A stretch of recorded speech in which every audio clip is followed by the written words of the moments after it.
Australia ও ভারতের বিপক্ষে পরপর দুটি সিরিজে নাস্তানাবুদ হল বাংলাদেশ নারী দল। অস্ট্রেলিয়ার সাথে ওয়ানডে ও টি-20 মিলিয়ে ৬ ম্যাচের সবকটিতেই বড় ব্যবধানে হেরেছে টাইগ্রেসরা। একইভাবে ভারতের বিপক্ষে ৫ ম্যাচের টি-20 সিরিজেও প্রতিদ্বন্দ্বিতা গড়তে পারেনি। আগামী অক্টোবরেই ঘরের মাঠে টি-20 বিশ্বকাপের আগে এমন ফলাফল এক প্রকার অশনি সংকেতই বাংলাদেশের জন্য।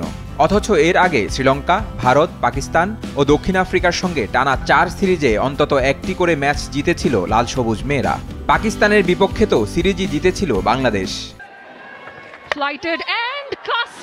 কিন্তু এবারের ফলাফল চোখে আঙ্গুল দিয়ে দেখিয়ে দেয় নারী দলকে নিয়ে আশাবাদী হতে হলে পা রাখতে হবে বাস্তবতার জমিনে। কারণ ঘরের মাঠে আসন্ন টি-20 বিশ্বকাপেও কঠিন প্রতিপক্ষের মুখোমুখি হতে হবে বাংলাদেশকে। বি গ্রুপে প্রতিপক্ষ হিসেবে জ্যোতিরা পাচ্ছেন ইংল্যান্ড, ওয়েস্ট ইন্ডিজ ও দক্ষিণ আফ্রিকার সঙ্গে বাছাই পর্ব উতরে আসা স্কটল্যান্ডকে। আইসিসি নারী টি-20 র্যাঙ্কিংয়ে ইংল্যান্ড আছে 2-এ, দক্ষিণ আফ্রিকা ও ওয়েস্ট ইন্ডিজের অবস্থান যথাক্রমে 5 ও 6-এ। সবগুলো ম্যাচই তাই কঠিন হবে জ্যোতিদের জন্য। সে কঠিন ম্যাচগুলোর জন্য কতটা প্রস্তুত বাংলাদেশ? ব্যাটিংয়ে টপ অর্ডার থেকে রান আসছে না।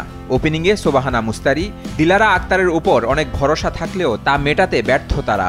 ভারতের বিপক্ষে সদ্য সমাপ্ত সিরিজে সোবাহানা 4 ম্যাচ খেলে করেছেন 53 রান, আর 5 ম্যাচ খেলে দিলারার সংগ্রহ মাত্র 78। ধারাবাহিক নয় মিডল অর্ডারও। অধিনায়ক নিগার সুলতানা জ্যোতি মাঝে মধ্যে হাল ধরছেন, প্রত্যাশা মেটাতে পারছেন না ঋতুমণি, স্বর্ণা আক্তাররা। শেষ কয়েক ম্যাচে বোলিংও হচ্ছে না ঠিকঠাক। অস্ট্রেলিয়ার বিপক্ষেও উইকেট পেতে হাত ঘেমেছে মারুফা, শরীফা, রাবেয়াদের। তবে সবকিছু ছাপিয়ে সবচেয়ে শঙ্কার জায়গাটা বোধহয় ফিল্ডিং। 2 সিরিজে বাংলাদেশের মেয়েদের পিচ্ছিল হাত ক্যাচ ছেড়েছে প্রচুর, সঙ্গে বাজে গ্রাউন্ড ফিল্ডিং তো আছেই, যার খেসারত দিতে হয়েছে 2 ফরম্যাট মিলিয়ে টানা 11 ম্যাচ হেরে।